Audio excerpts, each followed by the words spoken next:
Allah is the one, the one, the one, the one. Bismillah. Rabbi israh li sadri wa yassir li amri wa hlul uqdatan min lisani yafqahu qawli.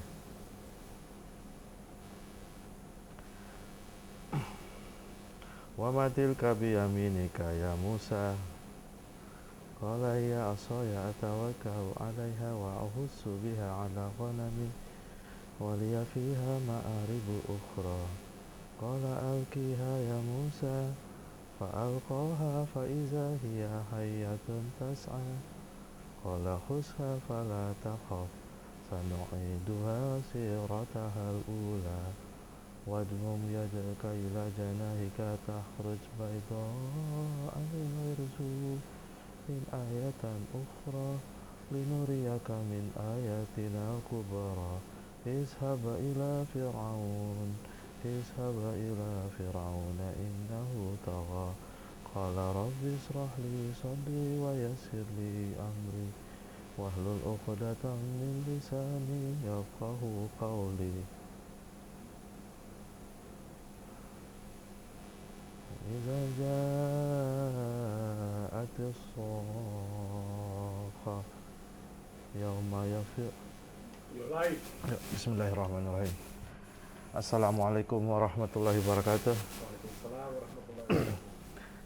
Alhamdulillah, alhamdulillahirabbil alamin. Assalatu wassalamu Rasulullah sallallahu alaihi wasallam. Alhamdulillah, we gather again tonight for the topic that we're going to bring, which is the belief in the day of judgment. And also we mentioned our salawat and salam to our beloved Prophet sallallahu alaihi wasallam. That video clip is really something. Sallallahu alaihi wasallam. All right, alhamdulillah. Where's Brother Isa? Oh, okay, all right. Today we're gonna cover, after we cover the belief with the Rasul, with all the prophets, and we also cover the belief with the books, and what's the other one? The angels, right? The angels. And today the fourth series, and hopefully the last series, which is the belief in day of judgment. Yeah, mashallah. So just probably a quick story. Is a habit for me to probably start with the story. You told me 2 weeks ago, right? Last week, right? So, well, I was gonna say that I was not ready. Because this topic is huge, it's really huge. I don't know whether we can cover within, and it took me actually 4 or 5 hours just to pick up what I think I can share with you within 1 hour. It is just really huge, and it was a public holiday on Wednesday. I spent some time to it's actually during my holiday. I was supposed to do some rest, and I spent the whole day actually to pick and choose what I'm going to say today. And I think I probably stopped about 4 or 5 or 6 times. We're just reading the Quran and the translation and look at the tafsir. It was just overwhelming, and I just had to sit down, and subhanallah, it's huge what this, and now sitting in front of you now, I feel a little bit trembling talking about the day of judgment. So inshallah I can deliver as much as possible. I'm gonna pick some of the things that I think I'm gonna present it to you, and today, being an IT person, I'm gonna introduce you with another tool that probably useful for you. Just not only Microsoft PowerPoint, is it? Yeah, Microsoft PowerPoint. We're gonna show you the other tool as well. Bismillah. So today we're gonna cover 4 things. We're gonna cover what it means to us believing in the hereafter, and then the hereafter itself in Quran, it mentions in probably 20 different names, and I just finish at 20 different names, and I go to some of the tafsirs and understanding. But then I just left today, and I was reciting Surah Al-Sajdah, and I found another Yamul Fatah. Yeah, the day of victory is not here, so I'll just cover some of them and go through some of the meanings with what it means by, because Allah is so serious about the hereafter. There are so many names about the hereafter. And the third topic we're going to cover about the journey. So the journey of eternity, So from where we started, we are now on the second stage. I think we are on the second stage right now. We are actually on the third stage. It was the ruh, and then the second stage, which is our mother's womb, womb, not tomb. The tomb is the other one, mother's womb. And then now in dunya, then there will be another stage, and there will be the final stage. There will be 2 more stages. And then knowing all of this, believing all of this, what is impact to us? What is it that we need to do, understanding all of this and knowing the knowledge about the hereafter? All right. Just with the first statement, what does it mean, believe in the hereafter? Is to affirm wholeheartedly everything that has been, that has been informed to us about death, about the signs of hereafter, about the events that will take place, and about the paradise and hell, about the Jannah and Nar. So wholeheartedly. So really, when I say wholeheartedly, that means wholeheartedly. That it actually shocks you to the core. So it means the wholeheartedly. If you, for example, later on I'll give you an example later on. There's a couple of things about death, but I'm not going through details about the death because it'll probably take another halakha as well. And then signs of the hereafter, there's probably a couple about signs of hereafter, but not going to go to detail. But I'm going to some of the events that will take place.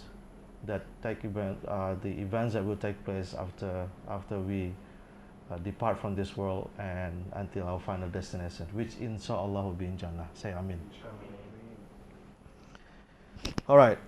Why do we need to know about this hereafter? Because hereafter, if you look at the Surah Al-Baqarah, right? Alif Lam Mim, Zalikal Kitabu la rayba fihi hudal lil muttaqin, allazina yu'minuna bil ghaib. We believe in ghaib. And in our first lectures, we mentioned about ghaib.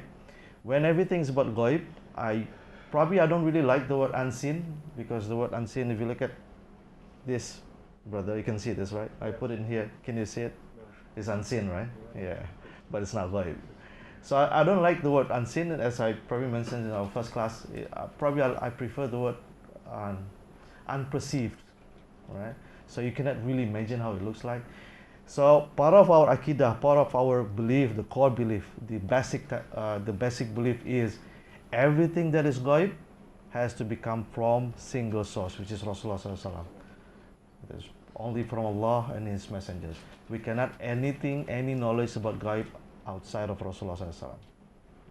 So because of after death, no one has come back from death and tells you what the story is and the death and everything. No one. So we have to believe that. That means any stories that happens when we start facing death, and then after death, and then what's going to happen after that is all ghaib, right? Because it's all ghaib, we need to know what is going to happen, and the source is only Rasulullah sallallahu alaihi wasallam. So learning about hereafter, meaning that we're learning about the ghaib. What is the other benefit of knowing hereafter is because it should encourage you. So we'll test that later on, whether it encourage you. It should encourage you to obey Allah. Knowing about hereafter, it should encourage you about hereafter. And I remember this story, I think probably 4 years ago, when it was a Sibling Islam, we had this interfaith dialogue. Not with the ECC church. Can't remember. There was a Baptist priest. I remember asking him story before I asked this. It was a Q&A, and I was asking him about in our religion, everything that is basic, it should be simple, right? Any no-brainer should be able to pick it up because it's basic. The other thing, everything that is so important has to be detailed, right? For example, again, examples, I work in airlines, and because pilot is also like a driver, right? But how pilot is being heavily scrutinized. They have to go to certain training. They have to go to every 6 months, every 1 year. They have to go special training, and they have manuals about the aircraft. Is this detailed, right? It comes in iPad as well. It's so detailed. because it involves lives and a very expensive aircraft. Because it matters too much, so everything is so detailed, right? So because of the life after death is so detailed, it's so important for us, because it matters about whether we're going to paradise or hellfire. It has to be detailed. Then I tell the stories, like even when you die, what you're going to see, how big is your grave, what color is gonna, is all detailed in our sunnah, right? Do you have something similar in your religion? That was the questions I was asking, and I said no. That's only Muslim question, right? So no other religions will have this detail what's going to happen, right? This one, he said that, actually I remember that he said that this is only Muslim questions. We don't have that so much detail. That means for you it's not important then. And then there was no answer for that. So I remember that. Not only that, for example, story about Dajjal, for example, right? The Dajjal is so details, and the descriptions of the eye and the word kafara and everything, right? So you're not gonna fight him because there's only one person who's gonna kill him, because it's gonna be Isa alayhi salam. So if you meet him, you don't. This all detail, right? So when you try to meet this Dajjal, you're not gonna fight him, because Rasul already advised us not to do that, right? So this is already prescribed. That's what I mean. It allows us to prepare. So if that happens, we have the knowledge, we have the equipment, right? So the same thing with the aircraft. If something happens, the pilot will not gonna remember everything, right? They have to go to the manual, right? So they have this. So lucky they go for the training because of this, right? In the middle of the crisis from the aircraft, they have to go to this training, and they will be thanking God because they learned this manual. The same thing with us as well. It gives us comfort. So we're gonna test ourselves later once we know a little bit about hellfire and a little bit about. I mean, we're gonna be talking about the events. It should give us comfort. It also strengthens our faith. It should strengthen our faith as a knowing the hereafter. So that's why this is a part of the pillar, the part of the, which pillar, number 4 or number 5, brother? Number 5, right? It's number 5. And we didn't do number 1 though. Ah, so okay, that's a 5 out of 6 then. All right. So that is about knowing the hereafter. I just covered 5 more items. It builds our knowledge about the ghaeb. It prepares us. It gives us more sort of comfort, and it should strengthen our iman and faith. Human by nature, we move because of 2 things: because it's good for us, because it's a benefit for us, or there's something harmful that we do the opposite. For example, can you come to my office and work 8 hours and per day and 40 hours per week? You're gonna get this much. Because you're gonna get this much, then you come to work, right? Hey, don't stand there. Something is gonna fall. You're gonna move, because something's going to harm you. You're gonna move. So anything that will benefit you, anything that will harm you, that will motivate us to move. The same thing was paradise. Paradise is something good. It will motivate us to go to move to paradise. And the same thing, hellfire is so vividly. I mean, like, it's so. I don't know how to put the words. It's so horrible, and the stories about hellfire. It so scares us, and it should try our best not to do any bad deeds. All right, the hereafter. So I'm gonna open my Excel first, if I may. Yeah. I'm not gonna go too details, but I just capture the Quran. I think I captured about 20, and before I left, I found another one which is 21. Al-Haqqah, which is something that is inevitably real, is gonna happen, right? Al-Qariyah, Mal-Qariyah, I think most of us memorize this. Wa ma adraka mal-Qariyah, Iza waqa'atil waqiyah, right? And this is waqiyah, means it's the event, is so huge, the occurrence. And Surah Al-Najm, Al-Azifah, which is the approaching, right? It's definitely gonna come, right? There's no doubt about it.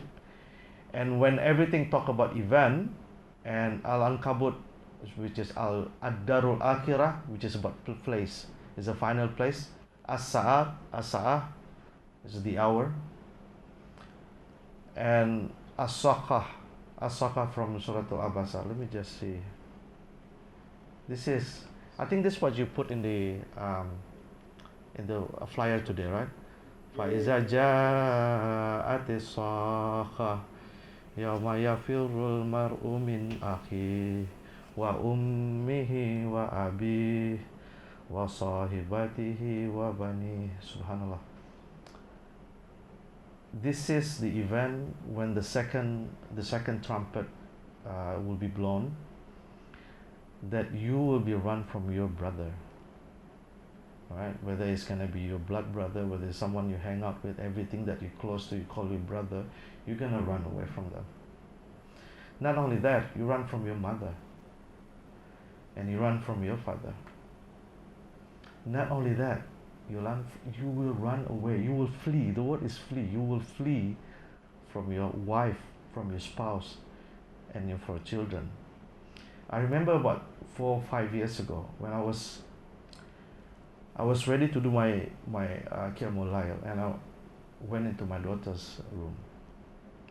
I think probably she was like 9 or 10 or something like that, and I was staring at her, right? Because if you're parents, you know what I mean. Like you can see the face of the innocent child, and then how much it extracts your love to your children and so on. And I was looking at her, and I remember this ayah, that you're gonna run away from her. That I feel it was really, what kind of amazing event that is, that you're gonna run from someone that you love, someone that even your mother, your father. That is huge. I was in tears after that. I was like, subhanallah. If this what I mean, this knowledge, right? This knowledge should calm us down, should humble us. This is one of the meaning, and this sakah means something that deafening blast. Right? Surat Naziat, Athamatul Kubra, something that overwhelming, huge calamity. Darul Qarar, the place of settlement, Suratul Ghafir, and then Suratul Surah, yeah? Yamul Jama', the day of assembly. Yamul Hasrah, the day of regret. Definitely people will regret for not doing the deen. Something happened? No? I thought it's mine. Huh? Louder. Testing 1, 2, 3. Louder, okay? All right. Oh, louder from here, okay. I think we need to buy a proper one now. We combine these 3 into one, yes, and then put it something like that. All right. Thank you.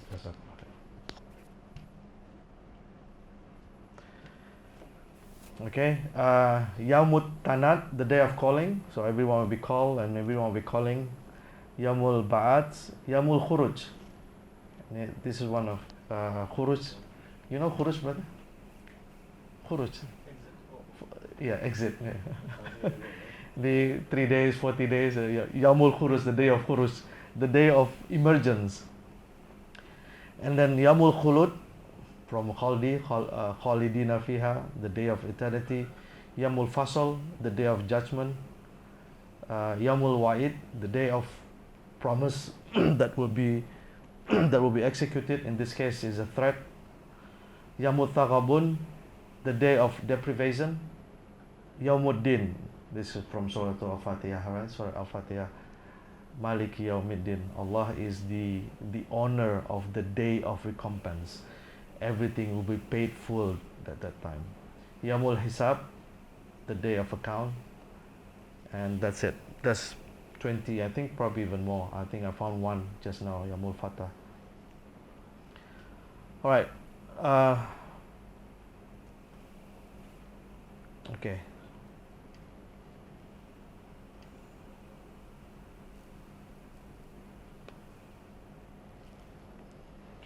So now we just talk about what it means to us believe in a hereafter, and then I quoted just quickly some of the 20 names of the hereafter. We go to the third topic right now, which is the journey, which is the complete journey from where we are right now to and for that I'm going to use Xmind. It's very hard to put it into a PowerPoint slide, so I'm going to put Xmind. So I don't know whether you can see this. Can you see that? Can you see it from right? So if I make it smaller, right? So this is the journey of eternity. And then from our mother's womb, we move to the dunya, and there's an event here in the middle, which is death. Is nothing but it's like a staging for us to move from one place to another, which is grave, the barzakh, the separator between this and the final place. There will be the final place. Then there will be events. This is the resurrection. The word yamul qiyamah, qiyam means resurrection.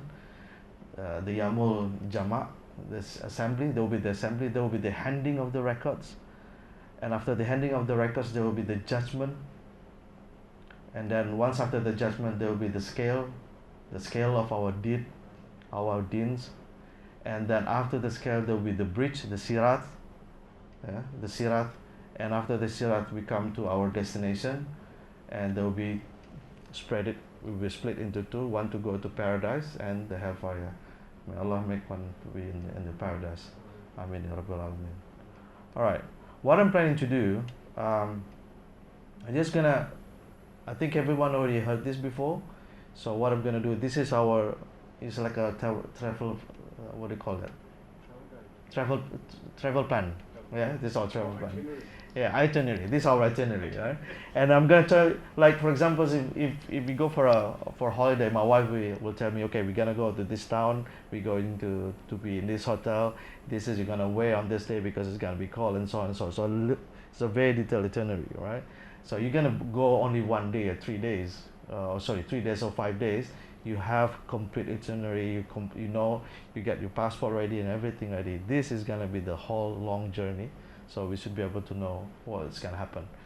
I'll start with the death. Kullu nafsin zaikatul maut. So everyone will die. So definitely we're going to die. Death is about transition from dunya to grave. Definitely everyone will die. Even the disbeliever believe that they will die. The question is, how would you like to choose? How would you like to die? Right? Hopefully all of us here die when we are doing the act of worship. Right? Everyone will die. And I like this. This is it okay? I think do I need to put it back? Can someone do that for me? I cannot see that. Yeah. All right. Thanks, brother. Jazakallah khair.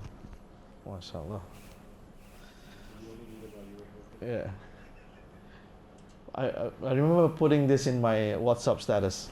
The less you fear Allah, the more you fear death. Think about it. The less you fear Allah, the more you fear death.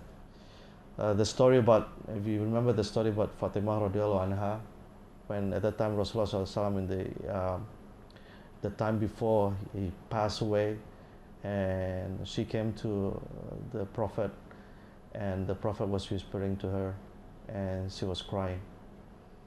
And after that, the Prophet signaled again, Rasulullah signaled her to, and then he whispered to her again. And then after that, Fatima was smiling. Just after Rasulullah has been buried, and Aisha radiallahu anha asked Fatima radiallahu anha, what did the Prophet say? She said that he said that he was gonna go. That's why I cry. And then the second thing is he said that I will be the first one who will join. After that, it was true. It was probably within 3 to 6 months after Rasulullah SAW passed away, and she then died, passed away as well. Imagine that the meeting with Allah is something that people should be excited about. So I come up with this: the less you fear Allah, the more you fear death, and then hopefully it's to the opposite as well. The more you fear Allah, the less you fear death. Right. And when we talk about the angels, everyone remember there will be Malakul Maut that will come, right? They actually close to them, and there will be one of the two angels, either the angels of Rahmah or the angels of Azab, depending on whether you're gonna be, your soul's gonna bring to hellfire, or your soul gonna bring to paradise or to Jannah. I note down some of my note on the events. This is what I mentioned to you, that the events of death is so detailed. Like for example, the smell. So when your soul is being extracted, they will give a smell out, right? There will be a good smell, what's the word for that? Musk, right? What's the kasturi, right? The smell of musk if you're a good believer, and it's a bad smell, and the angel will praise, oh, what a beautiful soul it is, and so on. While if it's a disbeliever, then the angels will say, what is the ugly smell, and the angel will curse, and all the doors will open for the good believers, for the believers, and then the doors of heaven will close. Excuse me. All right. Any problem? Good. Okay. Sorry. Smell good. Someone's dying here. All right. I don't know whether, I think I heard stories where there was a story where someone was called in the middle of the night, and then apparently he's one of the he usually hang out with the kids around the mosque and helping people when someone passed away. So he got a call, and then someone passed away quite far away, and then they come to that place. There's an old lady, and then they help them with the arrangement of the janazah and everything. And two of them talking to each other, did you smell that? Did you smell that? Yeah, I saw smell. But they didn't know this lady, right? And then that night, it was just a simple lady and so on. And then that night, nice cars parking in front of and what happened was the lady used to be the teacher of Quran. And these are the students from 20-25 years ago. When they heard she passed away, everyone came. So this is the smell. So inshallah, may Allah gives us the good smell when we die. Ameen ya Rabbal Alameen. The souls, not many people know this. When I told this story, the souls actually will meet another souls, right? The souls of the believers will meet the other souls of believers, and they will be talking what happened to the earth. We miss the family and so on. And also the souls of disbelievers will be, but they will not be talking something nice. They will be cursing to each other and blaming and so on. This is what happened. So I'm not gonna go details. Just some of the stories about the death, grave. The only deeds that outlive your death is, one is a charity that is beneficial, inshallah. What we're doing here is Allah accept that is something that's a charity, is beneficial. Knowledge is beneficial, and rising, everyone knows it, rising pious children. The torment of the grave, this is something for real.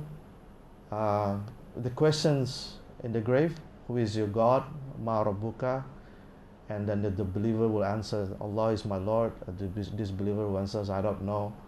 And then what is your din, ma dinika, and the believers will answer, Islam is my deen, and the disbeliever says, I don't know, right? And who is this man sent to you?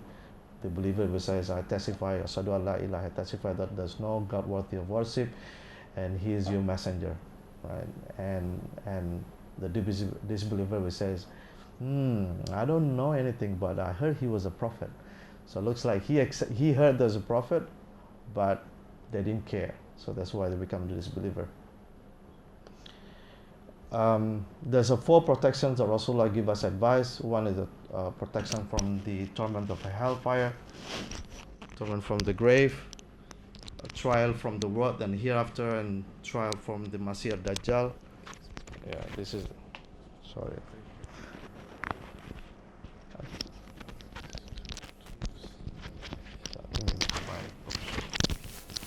The one that combined it. It's very hard to hear speaking and someone next to my heart. All right. Allahumma inni a'udzubika min azabi jahannam. Ya Allah, protects us from the torment of Jahannam, and then wa min azabi qabr, the torment of the torment of grave is real, and the squeezing in the grave is so real as well. I don't whether you have story now. I don't think we have enough time for a story. Other events, the grave will be changing. The grave will be changing, so everything will be changed in the grave. So of course, this is again ghaeb. You cannot test it, you cannot prove it. You will experience it, but you will not be able to test it. You will be given the cloth from paradise. The size of your kubur will be what is hasta? Is that the handspan, right? 70 handspan by 70 handspan, and there will be gardens in the Jannah for you if you the believer, right?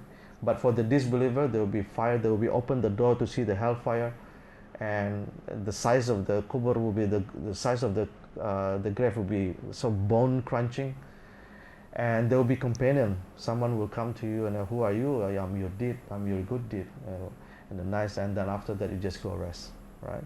There is a narration that you sleep between Zuhur and Asar, or Asar or Maghrib, something like a short, and then there's already the hereafter. All right, so that's the grave. So everyone will taste that, and then there will be the big event. This is the big event, which is the end of the dunya. There's a couple of signs of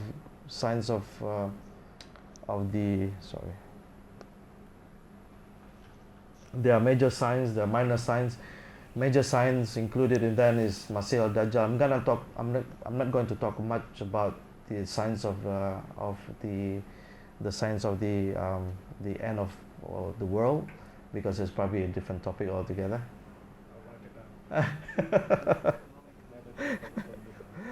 And it all started with the angel blowing the trumpet, and Rasulullah SAW actually saw the angel of Israfil that put the trumpet in his mouth and ready to blow, just one signal, and then that's it. So that is the end of the dunya, and then there will be, Allah will create another new heaven and the new heaven and earth, right? This world will be replaced. Where is my note in that? Oh, this year. There will be a day where everything will be replaced. We will be replaced by another earth, another heavens, and so on, and all the creatures that will also be resurrected as well.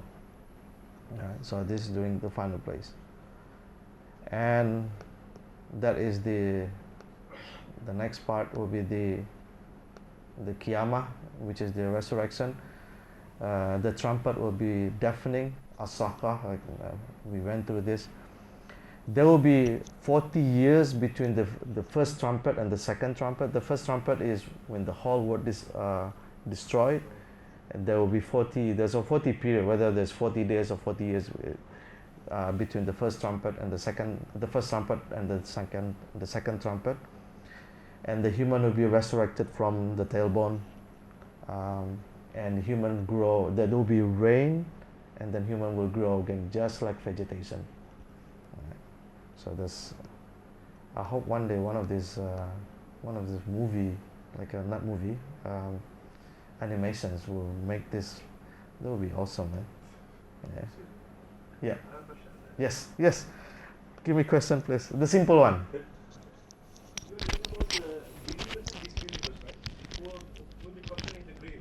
Yes. What about the believers who has done not badly?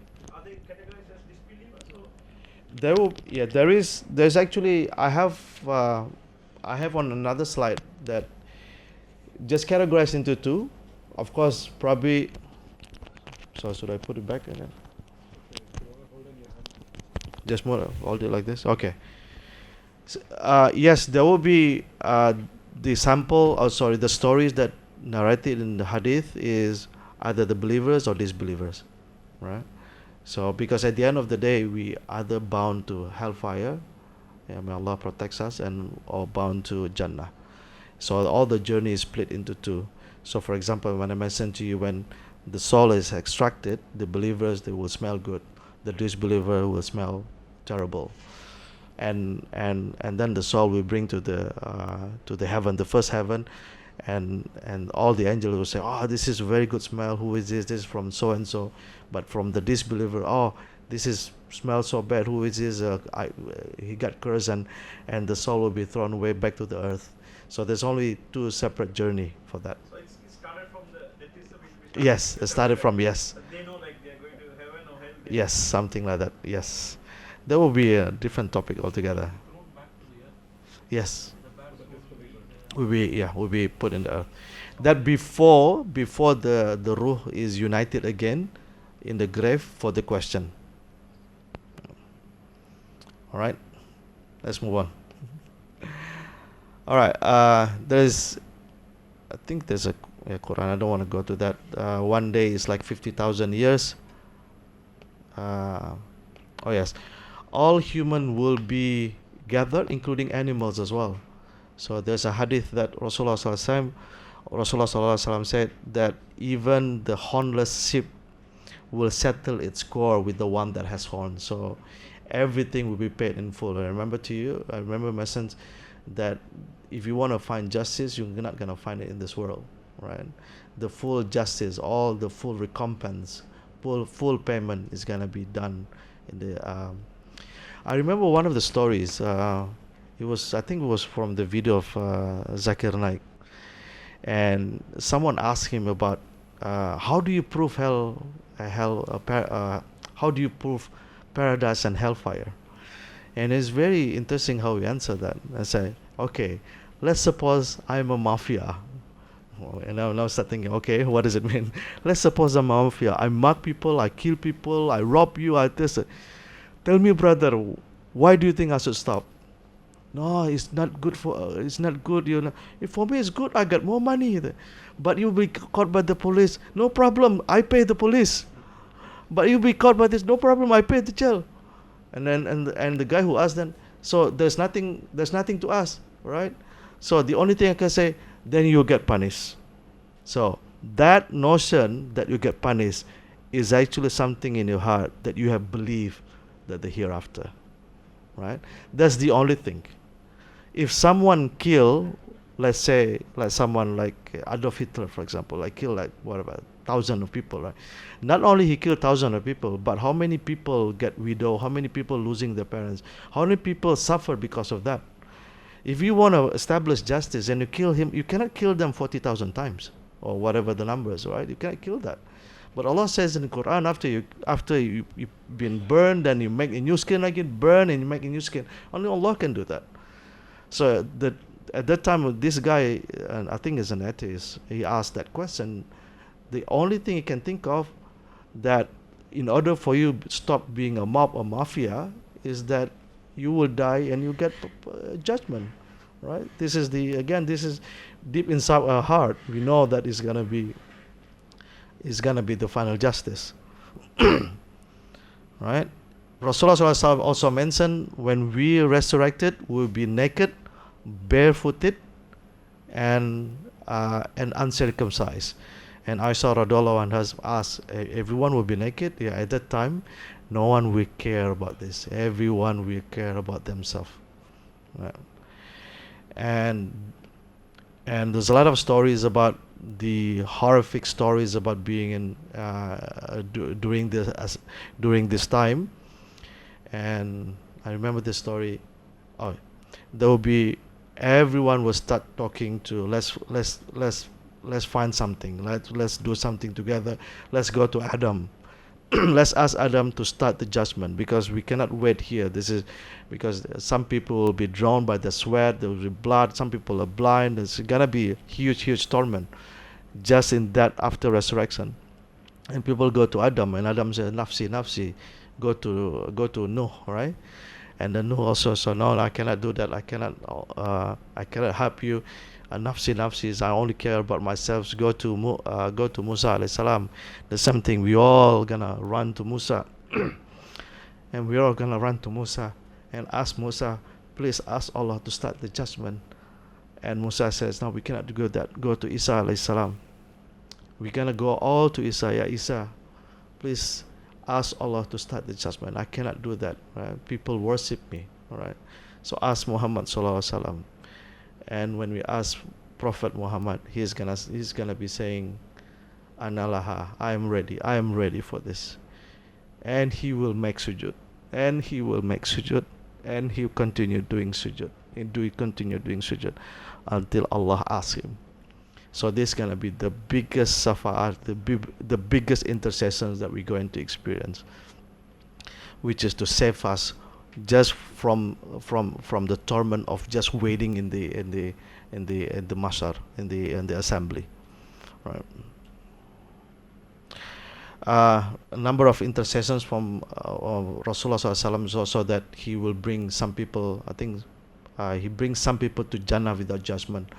So I think there's some numbers about 70,000 people, as long as they never there's certain things that people, a certain group of people that can enjoy without going through these torments, right? And you heard stories about there's also narrations about during that time there will be 7 people will be shade under the shade of Allah. One of them is the leader, right? And one of them is someone who attached to the masjid. Another one, who else? Another one who come and when they meet their brothers only for Allah, and they only for Allah, may Allah make us one of them, right? So there's 7 people that they have a special station during this waiting period. Then what's going to happen after that is the handling of the record. So this is the record of our deed. The record of our deed will be presented to us in 3 ways. There's one from the right side, from the left side, and also from the back. And whoever given with the right hand is the one that injustice will not be done on them. So that will be the lucky one.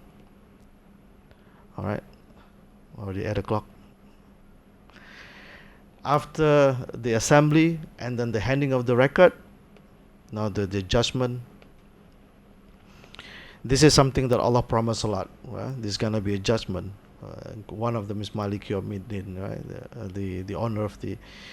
Everything will not be hidden. Everyone was, what kind of record is, what kind of everything here.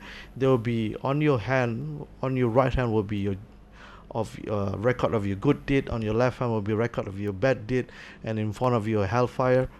And now you've been wondering, every single detail will be on that record, right? It's probably hard for people probably in 1,400 years ago to imagine, but now with the advance of USB drive and so on, I work in IT, right? So I can think of. It's very easy. This is your USB. This is of course Allah's technology is much more advanced than that, but now we can actually relate to that, right?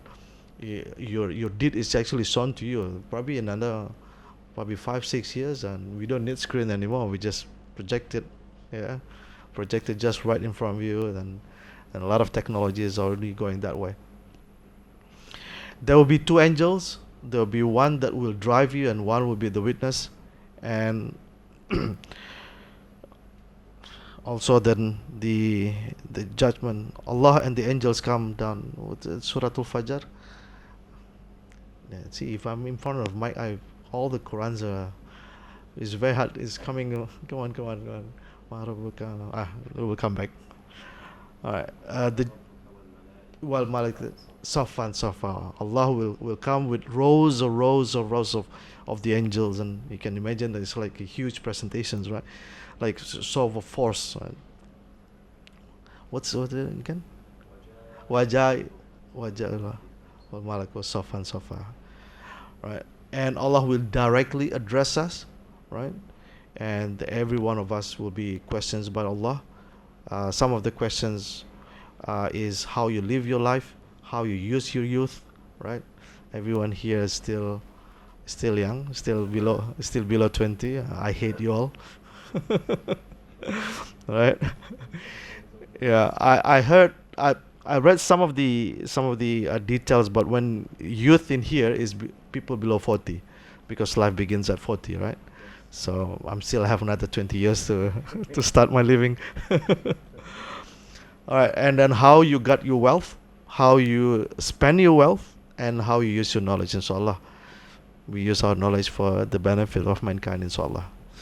The first deed that Allah asks will be our salah, our prayer. So we better put our act together, make sure that we pray on time. There are a lot of questions about what we hear, what we even everything. I remember the stories of Rasulullah SAW was at the time was very hot summer, probably not summer, it's every day is summer, and he was hungry and he went out. He went to see uh, he went to see Abu Bakr, and Abu Bakr said, I'm also hungry.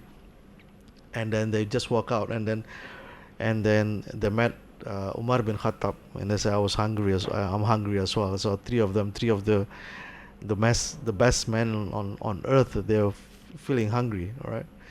And then they walk, and then they come to met another Sahaba. Another Sahaba happened to have something for everyone to eat, and just before they eat, Rasulullah reminded everyone, this food that we're going to eat, Allah will ask. You can imagine how much food that we have eaten. So Allah will ask. As a favor from us, Allah will ask. We ask that. Subhanallah. Alright, some of us will have some easy account. May we become one of them. Then, as mentioned to you, some of us, why do I have this? Oh, I have the hadith actually link. MashaAllah, I have the.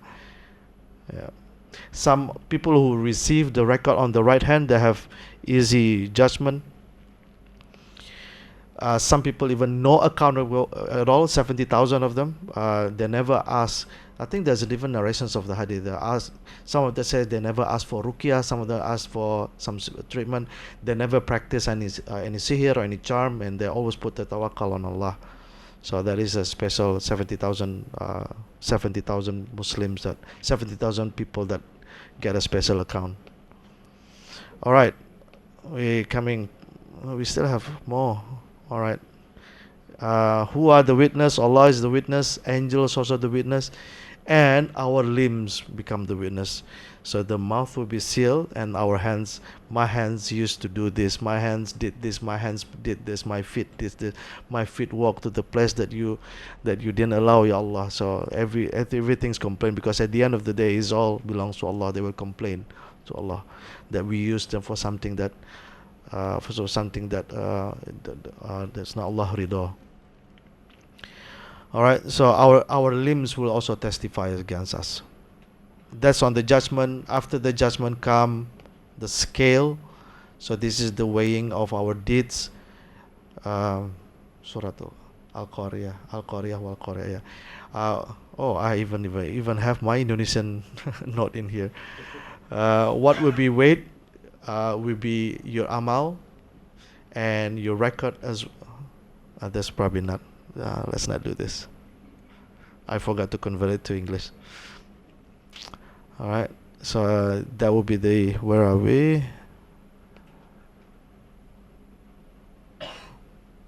Okay. Then after the scale, there will be the bridge. What is some of the bridge? The bridge will be slippery. There will be hooks. This is actually not a bridge at all. When I look at the description, there's a clams, that the hooks, the narrow than hair, and sharper than sword. It's not actually a bridge.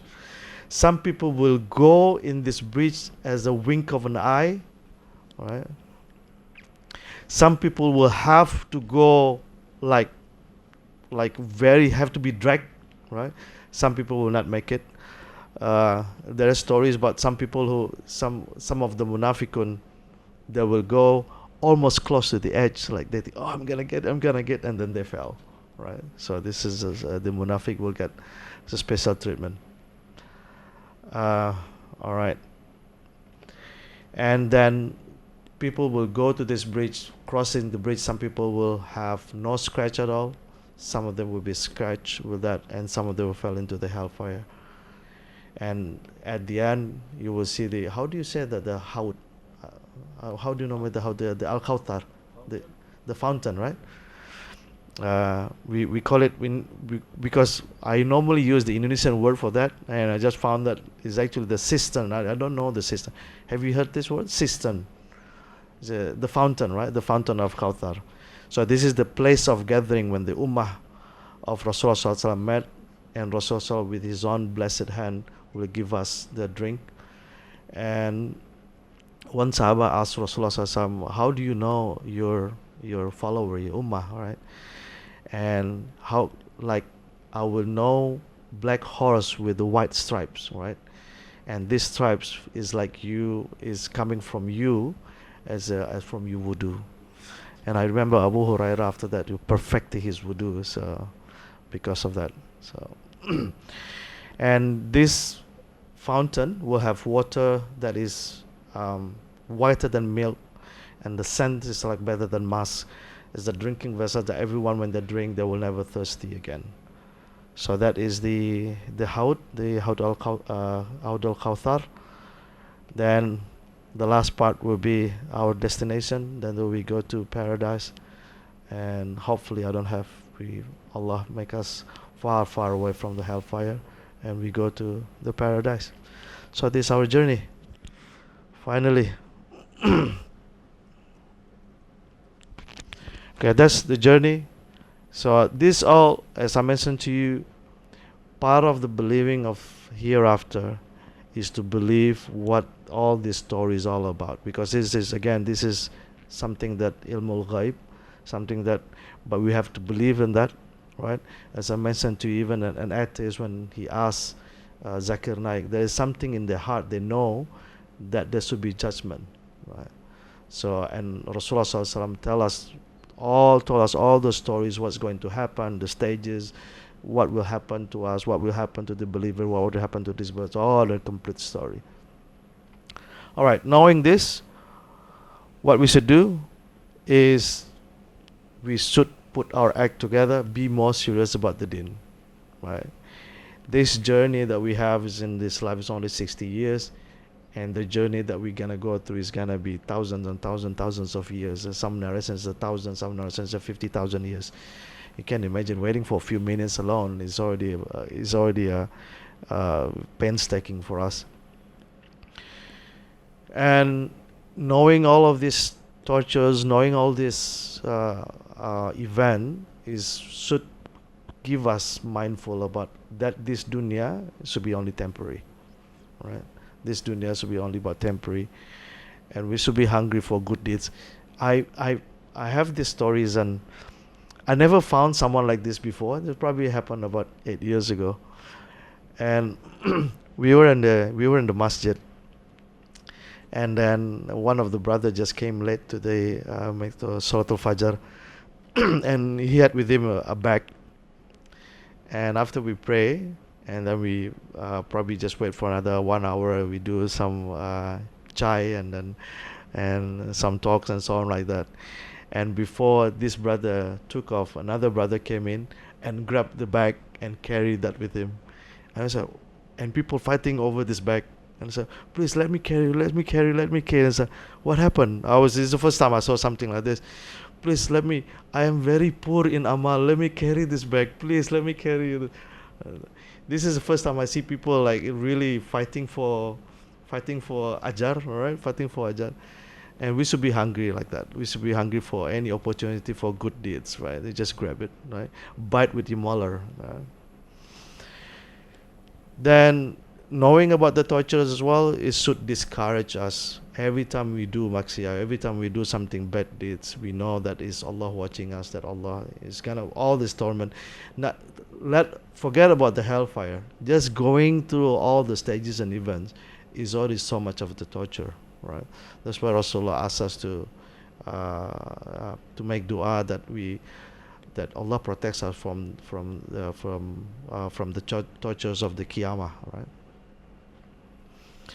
All right, I think that's all I have to say. Alhamdulillah, about 48 minutes. I hope I didn't bore you to death. And any simple questions, please? I Alhamdulillah I managed to stay alert because I normally talking about hellfire is very difficult for me. I'm actually all right. Alhamdulillah. Yes.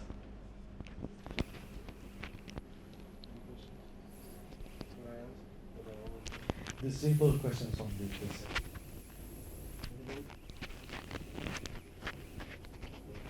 Yes, please.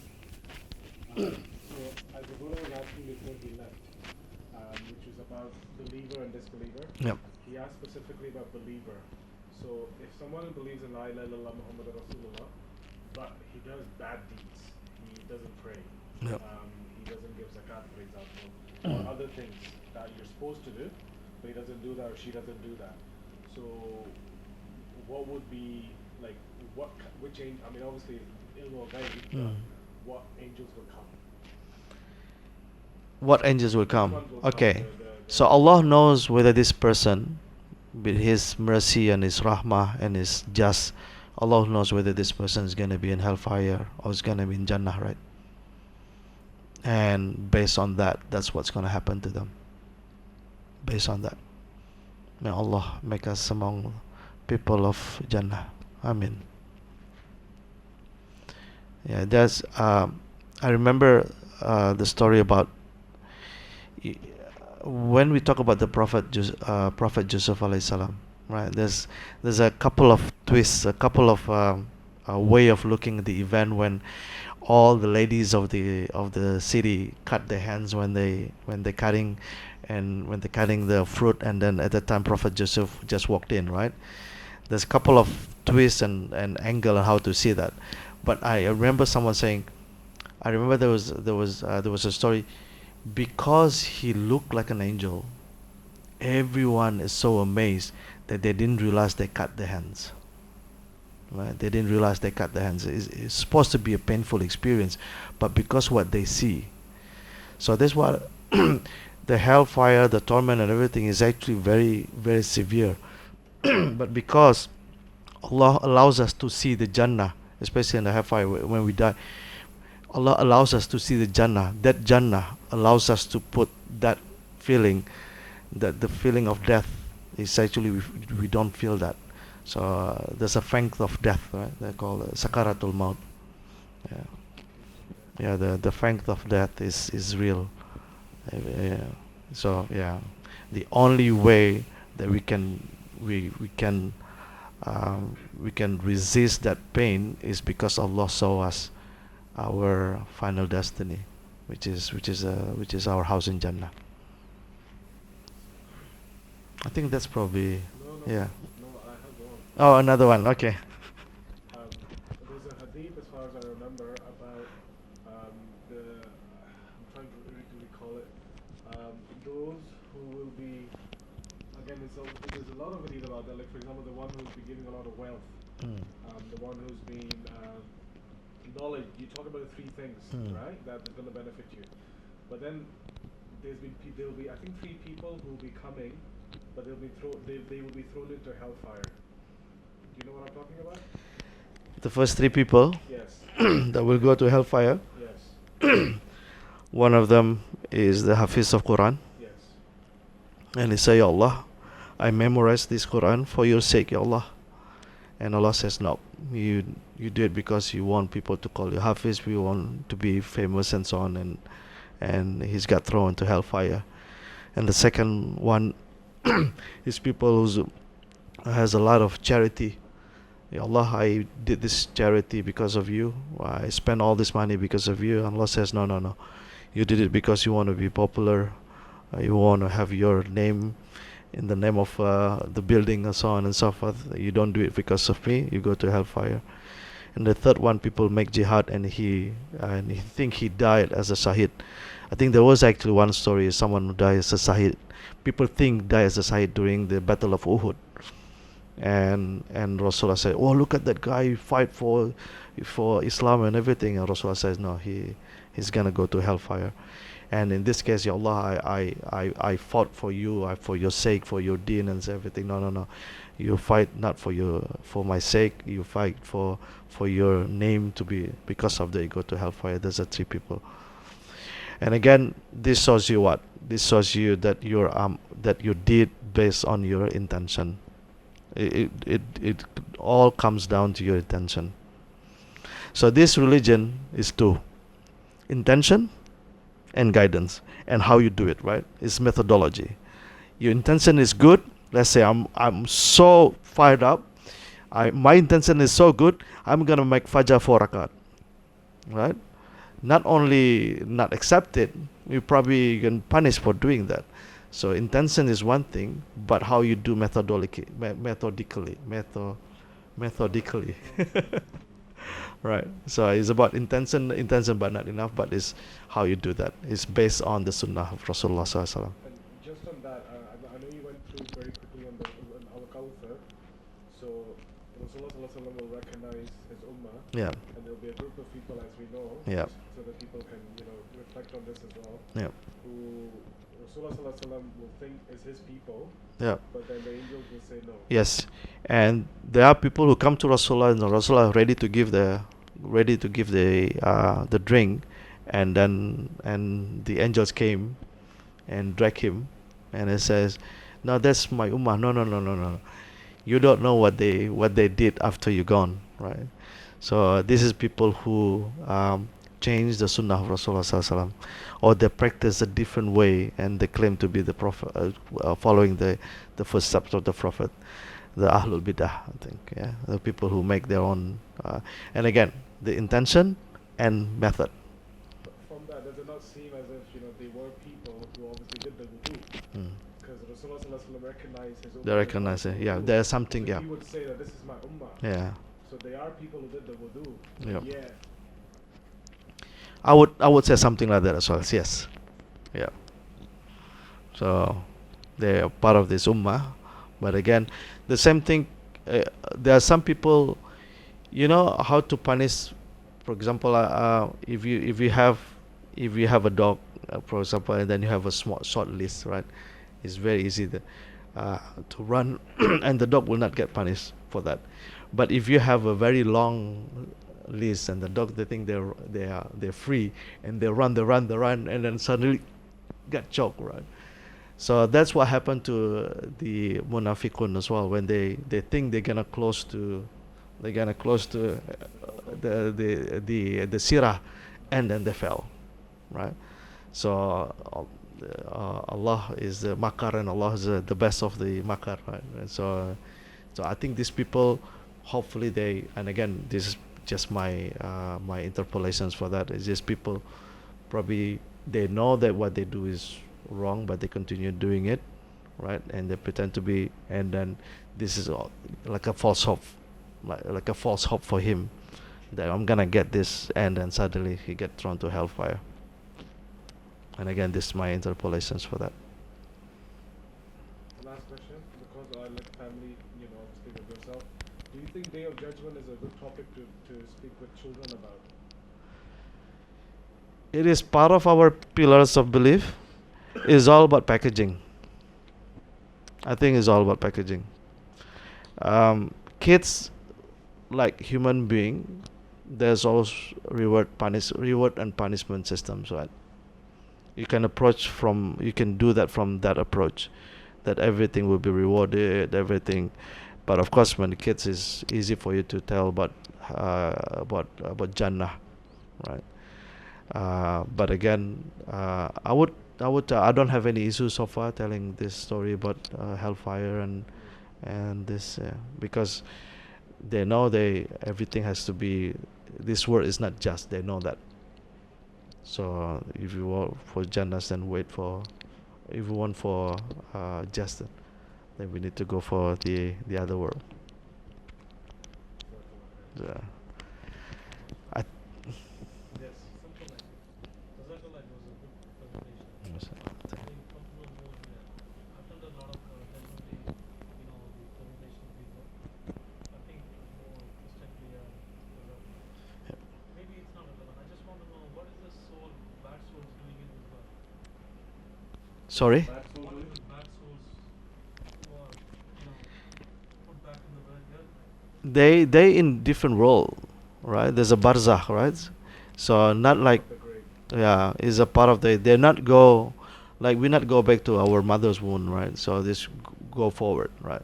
So it's only from the other religions that use that, oh, we can talk to the death and so on. So we don't have that.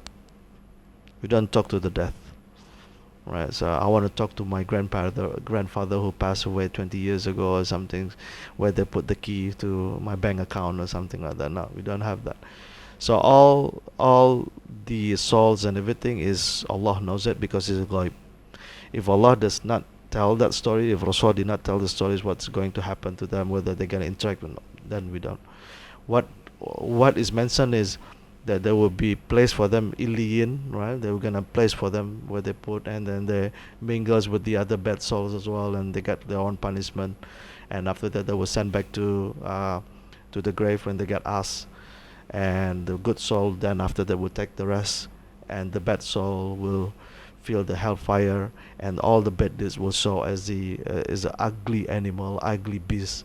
All right, so and they will sleep with them in the small area, in a small sort of room. So that's what happened to them. They actually say in the barzah. What about just a question on that? Sorry. Going to the graveyard and reciting Quran for the dead. This is this is a different topic altogether. I have to be in Causeway Bay by 8:45. Look, it's like I'm not gonna make it. I have another class. This is overtime. This is overtime. I'm gonna talk to the union. Do you also maybe Well, no. People who go to the graveyard Yeah, think that the soul will benefit from the recitation of the Quran. yeah. We the dead. but the soul is there. Yeah, the soul. We don't know where the soul is not in the grave. Is not is a different realm, right? Different world, different dimensions, a completely different realm, different world altogether. And the only thing that can go to the three deeds that outlive your life is only what Rasulullah mentioned, right? Only those three. And we cannot make it up. Again, our intention is good probably, but the method is not. But the soul will hear the footsteps, right? Yes, they will hear, but only that. They're not gonna hear anything. They're not gonna hear when you start your engine as well. No, right? They're gonna hear only the first step. Allah allows that to hear, right? It's not that they have the ability to hear everything, right? And then probably you're gossiping. It was, hey, I'm still here. What are you what gossiping? No, it's just Allah allows them to hear the first step. Then when the angel comes. The main difference of the Hindus is that even maybe other religion, I'm not sure. Mm. They have the clear difference is that the soul will get incarnated Yes. until it's become a better or something. Yeah. Good soul probably doesn't get incarnated. Yeah. The But mantra, bad soul gets Yeah. the nirvana or something. Yeah. So That the- yeah, that is probably because again and again this is something not only from the believers as well, probably comes in movies as well. Yes. Right. I remember telling, I don't know whether you were not here. I remember telling the story, and at that time I was still, my TV was still black and white, and it was a TV show, what's it called, Little House on the Prairie. Little House on the Prairie. And at that time, TV doesn't air the whole day. Only 1 hour in the morning and then 3 hours at night. It's only 5 hours air show, right? So at that time, we just watched this movie and this TV series. It's called Little House on the Prairie. And the guys, the actor's name is Michael Landon. He was so popular. Then after this TV series, he plays another TV series called Stairways of Heaven. And then he acted as an angel, and he walked around as a homeless person, and go around the state of US and helping people. So I grew up watching that. In my mind, angels is a white man, is a white homeless man going around helping people, right? This is what movies can do to you. All right. This is actually until second degree or third degree, I still believe that every time I see a white guy, there must be an angel, right?